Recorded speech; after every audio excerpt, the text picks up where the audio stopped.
पूरे वर्ल्ड के सामने हिंदुस्तान ने एक उदाहरण पेश किया था, जब पहली बार मोदी जी ने लॉकडाउन किया था 21 दिन का। उसके बाद में अभी 14 तारीख को फिर से 3 मई तक का लॉकडाउन बढ़ा दिया गया है। ये हमारे देश के लोगों की पेशेंस की एक बहुत बड़ा टेस्ट है और मैं समझता हूँ कि 90% से भी ज़्यादा लोग इसमें 100% से भी ज़्यादा मार्क लेकर पास हो रहे हैं। लेकिन चंद लोग हैं जिसको मैं 10% कहूँ या 5% कहूँ मुझे नहीं मालूम, क्योंकि जगह-जगह पर फूट पड़ते हैं ऐसे किल्बिश के बाशिंदे बनकर जो हमारे इस प्रयास को सैबोटाज करने पे पीछे लगे हुए हैं। इसके पीछे किसकी चाल है? अगर मैं शक्तिमान होता तो मैं उसको पकड़-पकड़ कर जेल में डाल चुका होता। लेकिन ये एक राजनीतिक माहौल है, हम लोग डेमोक्रेसी में रह रहे हैं। मैं कई बार कहता हूँ कि डेमोक्रेसी में भी एक ऑनेस्ट डंडा चाहिए। मैं हमेशा कहता हूँ, लोग मुझे कहते हैं आप क्या कहते हैं? मैं बोलता नहीं चाहिए, क्योंकि हम लोग अपने आप को स्मार्ट समझते हैं और अभिव्यक्ति की आज़ादी कहो या हम डेमोक्रेसी कंट्री है, हम कुछ भी कर सकते हैं, कुछ भी बोल सकते हैं। इस चक्कर में कई लोगों के हौसले बढ़े हुए हैं। किसी के ऊपर किसी राजनीतिक पार्टी के लीडर का हाथ होता है, किसी का चाचा, मामा, काना, नाना, काका जो है वो मिनिस्ट्री में रहता है, तो देश का नुकसान होता है। महाभारत में भी एक बहुत इंपॉर्टेंट डायलॉग अभी भीष्म पितामह ने विदुर को कहा था, जो मुझे सडनली याद आया। उसने कहा था कि व्यक्ति जो कुछ भी होता है या पिता होता है, राजा होता है, पुत्र होता है, उन सब के पहले वो एक सिटीजन होता है, एक नागरिक होता है। वो जो कुछ भी है वो सबसे पहले नागरिक है। और जिस वक्त नागरिक अपने इस कर्तव्य को भूल जाता है, उस वक़्त राष्ट्र को हमेशा हानि होती है। आज आप देख रहे हैं कि लॉकडाउन के पीरियड में जगह-जगह पर लोग उल्लंघन करने की सीमा से क्रॉस कर जाते हैं, उल्लंघन कर जाते हैं, पुलिस को पकड़ना पड़ता है, उठक-बैठक शुरू-शुरू में कराई जाई थी। लेकिन अभी एक बड़े-बड़े स्केल पर पूरे देश भर में इस हमारे प्रयास को, सुंदर प्रयास को, लॉकडाउन को प्रयास को, कोरोना को हराने के प्रयास को तोड़ने की कोशिश की जा रही है। इसके पीछे कौन है, मैं उसके पीछे ज़्यादा नहीं जाना चाहूँगा, क्योंकि डेफ़िनेटली कहीं न कहीं राजनीति की बू आती है। हमारे देश की विडंबना यही है कि यहाँ पर अपोज़िशन सिर्फ़ अपोज़िशन के लिए अपोज़िशन करता है। ये नहीं कि इस वक़्त संकट की घड़ी में अपने मतभेद, भिन्न भाव भूल जाए और एक साथ मिलकर इस कोरोना का मुकाबला करे। मैं आज ये नई बात इसलिए करना चाहता हूँ कि मैंने एज़ मुकेश खन्ना भी देखा है, एज़ शक्तिमान जो मेरी आदत पड़ गई थी हर चीज़ को देखने की, मैं ये कहना चाहता हूँ कि इस वक़्त देश जिस जिस तरह से बिहेव कर रहे हैं, चंद शकुनी के भांजे कहो या किल्बिश के बाशिंदे कहो, उसमें पानी सर के ऊपर चला जा चुका है।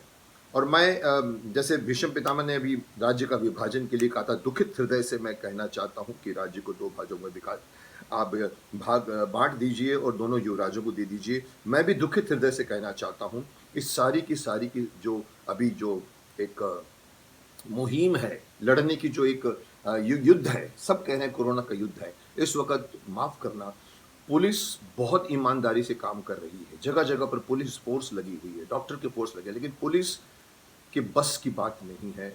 माफ़ करना, पुलिस वालों को शायद बुरा भी लगेगा, लेकिन पुलिस वालों को अपनी खुद की भी एक लिमिटेशन मालूम पड़ती है। कहीं कहीं जगह पे कहीं एमएलए हावी हो जाता है, कहीं एमपी हावी हो जाता है। रिसेंट एग्ज़ाम्पल बांद्रा का ही ले लो, कैसे हज़ार लोग अचानक बांद्रा स्टेशन के बाहर आकर खड़े हो गए और फिर 15 मिनट में डिस्पर्स भी हो गए। कैसे? लोग कहते हैं कि वो वर्कर्स थे। उनको पता लगा कि ट्रेन जाने वाली है। बिहार जा रहे हैं, झारखंड जा रहे हैं, ये सब वर्कर्स भाग के वहाँ पर आ गए। अरे भाई, किसी के हाथ में मैंने बैग नहीं देखा। और फिर अगर लाठी चार्ज हुई तो फिर वो अगर वो आए हैं हज़ारों की संख्या में, तो कहीं से कोई विरार से आया होगा, कोई अगर गोरेगाँव से आया होगा, कोई वर्ली से आया होगा, तो क्या रास्ते की पुलिस ने उनको रोका नहीं होगा? किसी को नज़र नहीं आया। ये सडनली लोग जमा हो गए, 1000 लोग। वो और उन्होंने पूरे जो हमारा जो क्वारंटाइन कहो या लॉकडाउन कहो, उसकी धज्जियाँ उड़ा दी। एक तरफ हम कहते हैं कि 1.5 फीट का डिस्टेंस रखो और 1000 आदमी एक छोटे-सी जगह में खड़े हो जाएँ, तो 1.5 फीट छोड़िए, 1 फीट का डिस्टेंस भी नहीं रहता बीच में।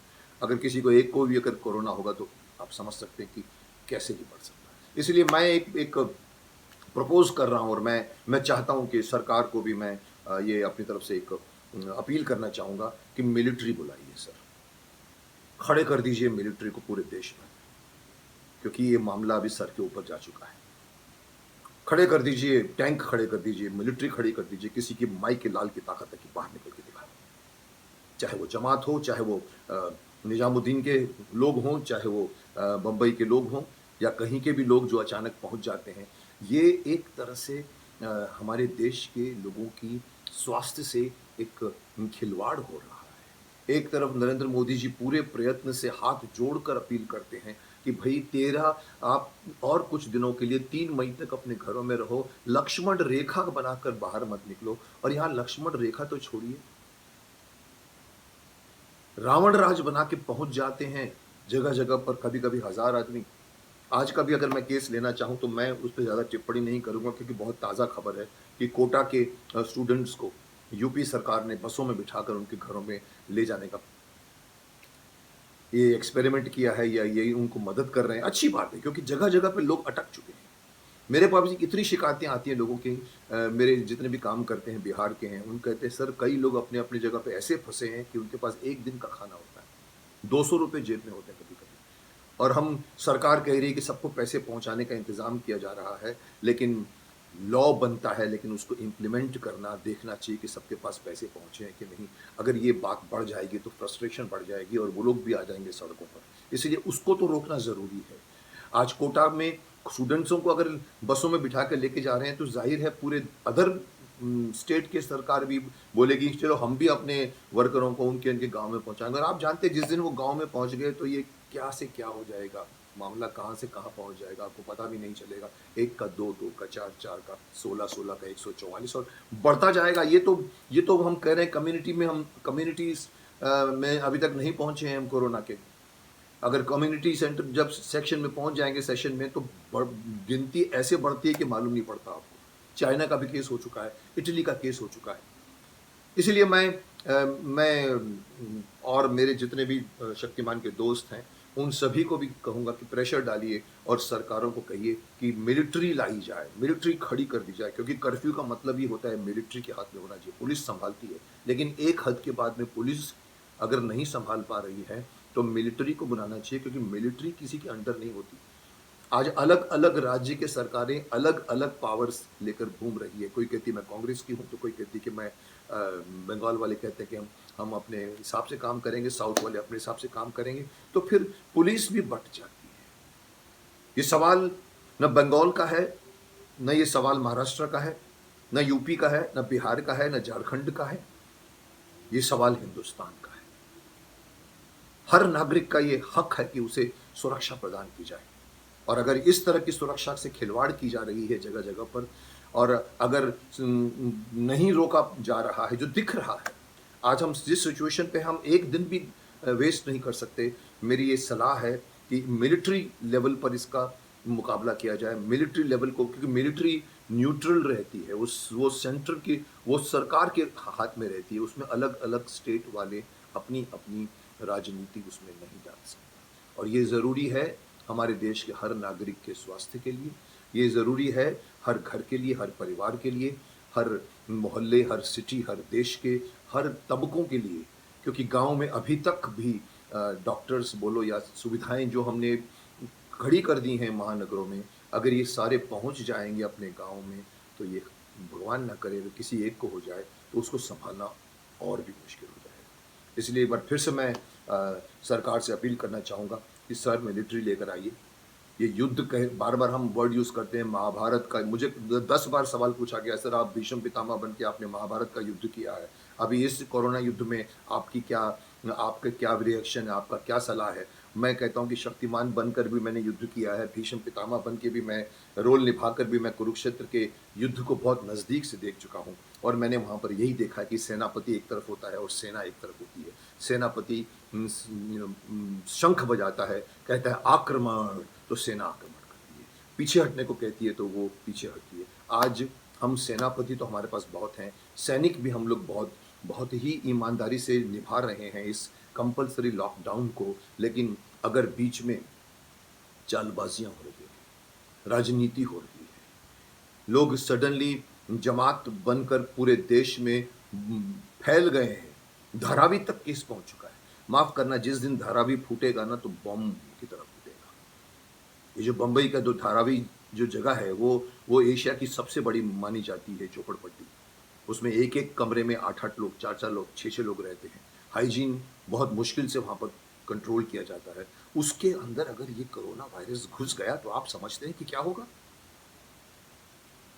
इसको सीरियसली लेना पड़ेगा। जिस जिस शख्स ने भी, जिस संस्था ने भी जिस गिलविश के बाशिंदे ने भी ये करने की कोशिश की है, पकड़ के उसको अगर शक्तिमान होता तो अंतरिक्ष में मैं उसे फेंक चुका होता, वापस कभी नहीं आता। सरकार से मैं कहूँगा कि ऐसे लोगों को तुरंत गिरफ्तार कीजिए, जो मिसबिहेव भी कर रहे हैं जगह-जगह पर। मुझे बताया जा रहा है कि सर देखिए ये इन्होंने ऐसा किया, उन्होंने ऐसा किया, मुझे नहीं मालूम। मैं तो सिर्फ़ टीवी न्यूज़ देखता हूँ और लोगों की रिपोर्ट सुनता हूँ, पर जो कुछ भी मैं अपने अपने लॉजिक से सोच रहा हूँ, वो लॉजिक ये है कि इसका इलाज सिर्फ़ और सिर्फ़ मिलिट्री है। मिलिट्री को लाया जाए, जगह-जगह पर तैनात किया जाए और फिर देखो लाए अगर टैंक भी लाके खड़ा करना दिया जाए तो खड़ा कर दीजिए। ऐसे ऐसे माहौल में, ऐसी स्थितियों में हमेशा आपने हिस्ट्री में भी देखा होगा, शक्ति का प्रदर्शन किया जाता है, एक फ्लैग मार्च की जाती है मिलिट्री की तरफ से, लोगों को बताने के लिए कि आपको फॉलो करना है। तो ये तो एक राज्य का प्रॉब्लम नहीं है, पूरे देश का प्रॉब्लम है। ये युद्ध कोरोना से लड़ रहा है, सिर्फ अलग-अलग राज्य नहीं लड़ रहा है, पूरा देश लड़ रहा है। तो जब युद्ध होता है, तो युद्ध कौन लड़ता है? पुलिस बल नहीं युद्ध लड़ता, युद्ध सैनिक लड़ते हैं। उनको उसके लिए ट्रेन किया जाता है। मैं जानता हूँ हमारी सेना बहुत काबिल है और बहुत ही वो काम को अंजाम देने में बहुत ही माहिर है। तो मैं समझता हूँ कि मैं गृह मंत्री जी से भी, अमित शाह से भी कहूँगा, प्रधानमंत्री नरेंद्र मोदी से भी अपील करूँगा, मोदी जी आप इस मामले को अगर अच्छी तरह से निपटाना है, अगर कंट्रोल करना है, विस्फोट को होने से पहले उसे दबाना है, तो अपनी मिलिट्री का इस्तेमाल कीजिए और जगह-जगह पर मिलिट्री के पर्सनल खड़े कर दीजिए और सबको अनाउंस कर दीजिए कि आप तभी बाहर निकलेंगे जब आपको राशन चाहिए या आपको जो दवाइयाँ चाहिए, उसके अलावा आप अपने घरों से नहीं निकलेंगे। और मैं जानता हूँ कि हमारी मिलिट्री उनको हेल्प करेगी, वो आके बता सकेंगे कि हमें ये काम है, तो जब तक वो कंट्रोल्ड एटमॉस्फेयर में नहीं किया जाएगा, अचानक 1000 आदमी इकट्ठे हो जाते हैं बस स्टेशन के ऊपर, निजामुद्दीन में, बांद्रा में, अभी कोटा से जा रहे हैं लोग बसों में बैठकर। कौन डिसाइड करता है ये सब चीज़ें? इसीलिए मैं जानता हूँ हमारे नरेंद्र मोदी जी जो कर रहे हैं वो कोई प्रधानमंत्री नहीं कर सकता था। पिछला हमारा कोई प्रधानमंत्री इस लेवल से वॉर नहीं कर सकता था। तो एक ही चीज़ कमी मुझे नज़र आ रही है कि जगह-जगह पर लोग राजनीतिक माहौल में राजनीति खेल रहे हैं। आप उनका संहार कीजिए मोदी जी और मिलिट्री को बुलाइए। यही मेरी गुज़ारिश है उनसे। आप सभी का भी मैं इसमें सहयोग चाहूँगा।